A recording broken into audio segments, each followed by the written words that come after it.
Baik, Bang Noel langsung saja. Ini bagaimana kemudian pengaruh dari Pak Presiden Joko Widodo nantinya dalam pemerintahan Prabowo Gibran setelah kita sudah melihat nanti apabila PDIP masuk, Kim juga sudah menerima, Gibran juga mengatakan sudah legowo, seperti apa? Kan sudah disampaikan berkali-kali oleh Pak Jokowi bahwa Pak Prabowo itu punya otoritas secara eksekutif tunggal dalam menentukan kebijakan-kebijakan eksekutifnya. Artinya kalau dibilang Jokowi masih ada nggak? Ya nggak mau. Liga apa yang mau dipengaruhi? Pak Jokowi kemarin saya ketemu beberapa kali, nggak terlalu lama dengan Mas Gibran juga dan Pak Jokowi.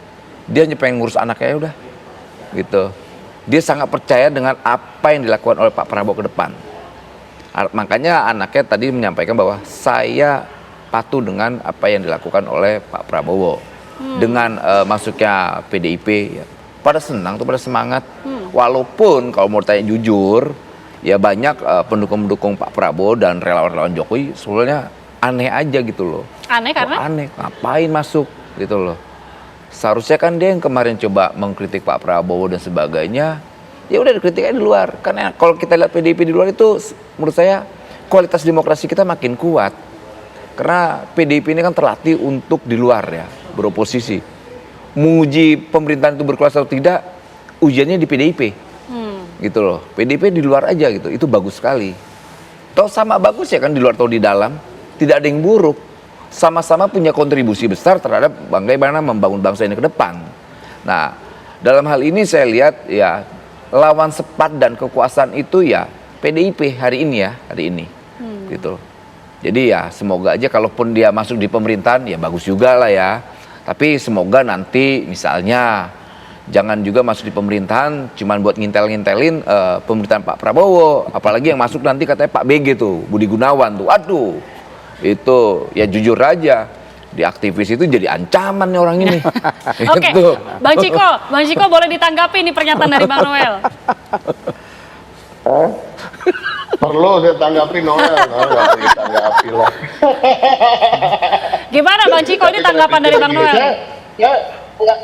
Saya sebenarnya cukup sepakat kok dengan beberapa statement tadi yang disampaikan bahwa memang perlu checks and balances.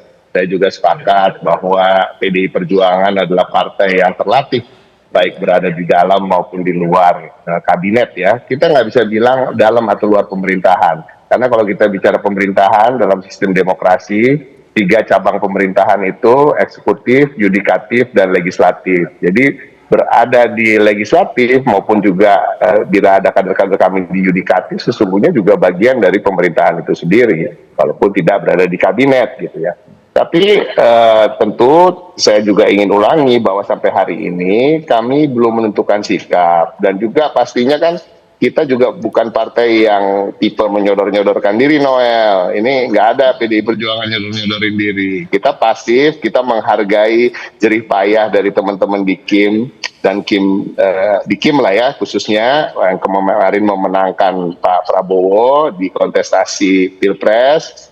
Dan sepertinya memang kan lebih ke Pak Prabowo-nya yang ingin mengajak semua untuk bersatu dalam pandangan dia lebih baik bila di kabinet ada juga kader-kader dari partai lain yang bukan pendukungnya dari Kim kemarin.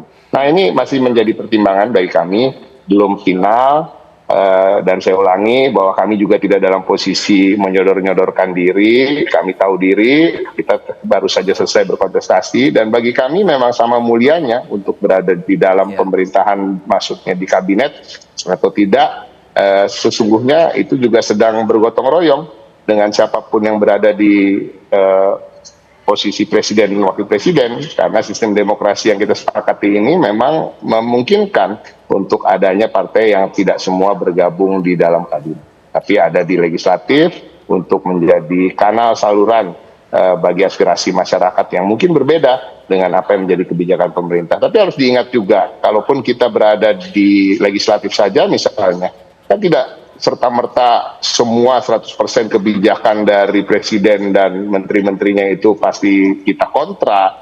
Nah itu kan jadi tidak masuk akal ya.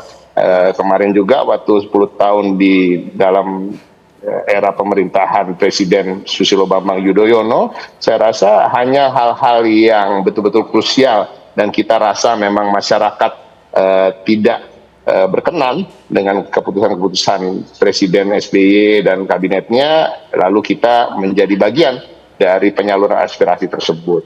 Jadi tapi kan kalau enggak pemerintahan sulit untuk berjalan ya, kalau selalu kita kontra. Dan ini tentunya ke depan akan kita terapkan, dan saya meyakini kok partainya Bung Saleh Daulay juga, walaupun yang sudah pastilah ya berada di dalam kabinet, kalau ada kebijakan secara keseluruhan yang rasa-rasanya mencederai hati rakyat juga pasti di legislatif akan bersuara.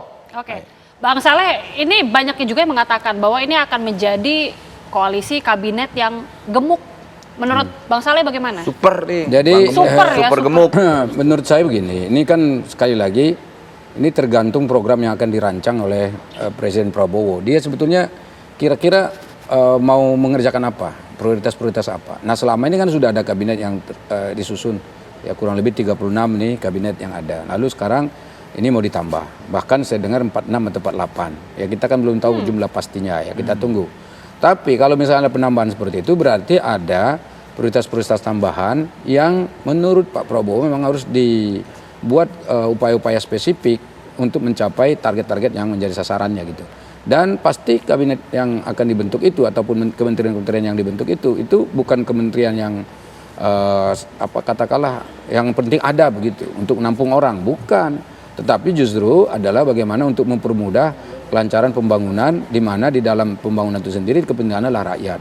Jadi karena itu ya kita dukung, kita support apa yang akan dilakukan oleh Presiden Prabowo ya terpilih, dan mudah-mudahan apa yang dirancang dan semuanya itu ya kita sepakat dan kita ikut sama-sama mengawasi. Ya sekarang kita minta seluruh masyarakat ini untuk ikut mengawasi, karena Prabowo itu sendiri malah saya dengar itu sangat terbuka ya untuk menerima masukan dari pihak manapun, dan karena itu ini kelebihan dari Pak Prabowo sendiri karena sangat dekat dengan rakyat, karena juga adalah prajurit yang selama ini memang bertarung berjuang untuk masyarakat, dan saya yakin beliau tidak akan mencederai, tidak mengkhianati apa yang diinginkan oleh rakyat kita. Oke, terakhir Bang Panggi, dengan masuknya PDIP nanti akan seperti apa analisa Bang Panggi kabinet ini? Analisanya sederhana, ini sejarah pertama kita punya demokrasi tanpa satu pun partai oposisi. Itu perlu dicatat, itu fakta. Karena selama kita punya presiden pasti ada oposisi kan. PKS pernah, Nasdem, PDIP, Gerindra juga pernah oposisi. Ini sejarah pertama loh, kita nggak punya nir oposisi. Ini perlu dicatat ini. Jadi apa yang akan terjadi ya, anak STM perlu demonstrasi lagi nanti. Pengamat ya anak STM harus demo, kenapa? Iya nggak ada lagi. Tapi kan tadi memang akan ada koreksi dari dalam kan, begitu-gitu biasanya. Kami juga akan tetap kritis meski di dalam gitu-gitu ya. Tapi secara struktur, ketika nggak ada secara struktur, ini tidak diinstitusikan, ya tetap akan tidak sekuat ketika diinstitusikan gitu. Tapi ya udah nggak apa-apalah ya kan, biar nanti pengamat atau civil society ya yang akan melakukan koreksi untuk mengingatkan gitu. Nah itu yang pertama. Yang kedua adalah saya memuji Pak Prabowo, berbeda dengan Pak Jokowi. Beliau belum dilantik saja itu sudah panglima pemberantasan korupsi loh. Lihat statement beliau, akan saya kejar ya kan. Kemarin jangan rampok APBD, ini belum jadi presiden. Iya, ini nggak kaleng-kaleng gitu loh. Ini berarti kita serius gitu bernegara. Saya nggak pernah menemukan statement diksi prasa Pak Jokowi selama 10 tahun jadi presiden, nggak ada. Bicara korupsi nggak ada. Bahkan katanya komisioner KPK aja mau ketemu aja lebih mudah LSM datang dibanding. Itu fakta kok gitu.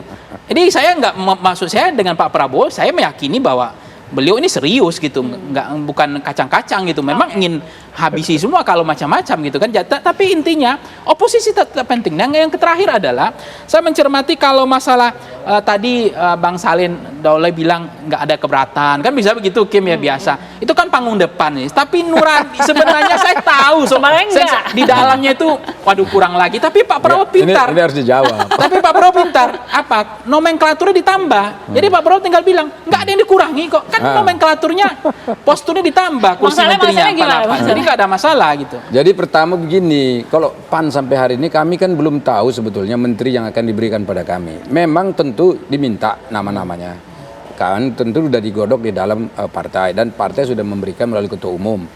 Tetapi berapakah yang akan diberikan? Apakah semua yang disampaikan itu diterima kan belum tentu. Sebab kan Prabowo itu akan seleksi sesuai dengan kebutuhan dia gitu. Jadi tadi ini Pak Panggi semangat bahwa Prabowo akan menciptakan yang terbaik. Ya tentu dia akan milih yang terbaik juga. Jadi itu satu hal yang penting dicatat juga. Kemudian kalau misalnya kami ngotot-ngototan misalnya, oh kami harus lebih banyak segala macam gitu. Ya kami akan larang lah misalnya PKB masuk. Nggak usah masuk di situ, kemudian PKS. Sekarang kan Nasdem juga masuk, walaupun saya dengar tidak minta menteri misalnya begitu kan. Kemudian sekarang kita nggak ada masalah dengan PDI Perjuangan. Berarti kan tidak ada masalah. Cuma gitu saya loh. pesan satu ke Bang Saleh kalau di dalam ya nanti ya. Jangan sampai terjadi lagi kita kecolongan undang-undang yang seperti Omnibus Law, revisi KPK, undang-undang Minerba. Ada undang-undang yang sebenarnya undang-undang yang diketok di jam 2, jam 3 malam gitu loh. Enggak ada nah, itu. itu semoga itu tidak terjadi lagi. Itu fakta. Enggak, saya ini Ya, ketua fraksi loh. itu Kemarin kedepannya saya jangan ketua fraksi. terjadi. Tidak ada undang-undang yang diketok tengah malam. Itu enggak ada. Saya itu saya undang-undang saya yang tahu. istilah saya ketok magic ya. Iya, tapi Jadi nggak ada yang tiba-tiba- tengah malam. Itu nggak boleh. Jadi tidak ada yang seperti itu. Kalau ada. pembahasan malam hari Coba ada. cek aja pembahasannya malam-malam Nggak ada, itu. nggak ada Pak. Saya tahu Pak. Nah Nggak itu ada. jangan terjadi, mudah-mudahan nggak terjadi lagi seperti itu. Makanya Ya, satu lagi kalau ada terakhir. terjadi Ya, lagi, satu ada lagi, kata Bang. lagi itu kan seakan-akan terjadi Iya, kemarin nggak ada. kalau saya gitu. memang ada masalah dengan undang-undang itu, ada masalah menurut saya karena nggak ada koreksi itu sudah ada PKS Setiap sama undang-undang, Nasdem. Pak Fahmi, itu disahkannya. Sebentar, saya Coba luruskan. lihat konsisten pengamat pasti ngomong itu, revisi undang-undang Ya, KPK, Omnibus oke. Law sama undang-undang Ini Minerba. nanti kita ada tema lain lagi, Bang. Sebentar, satu Iya. detik aja. Saya luruskan bahwa undang-undang itu diketoknya di paripurna, Pak. Paripurna DPR itu selalu siang hari. Nggak ada tuh Iya, pembahasannya itu paripurna ya- di tengah malam hari gitu, jam 12 siang, jam 2 malam. Mana ada? Oke. Itu Tunjukin ke pembahasannya saya, juga nggak ada. tidak dibaca clear itu banyak itu. Nah, tidak ada DPR itu ngomong pengesahan Satu undang-undang lagi, itu tengah kalau malam. satu lagi terakhir, kalau Ya. misalnya Singkat, Bang. ini dalam sistem presidensial kita murni ya, kalau di Amerika Serikat kan begitu, yang menang the ruling party, yang kalah automatically oposisi, tapi di Indonesia nggak terjadi. Nah itu faktanya, kita harus menerima kenyataan itu Oke. sekarang. Sistemnya nggak begitu. Oke, ya. baik. Terima kasih sekali lagi Bang Panggi, Bang Saleh, terima kasih, Ya, Bang Roland, terima kasih, see Bang you. Ciko juga terima kasih. Masih ada beberapa hari lagi kita tentunya akan sangat menunggu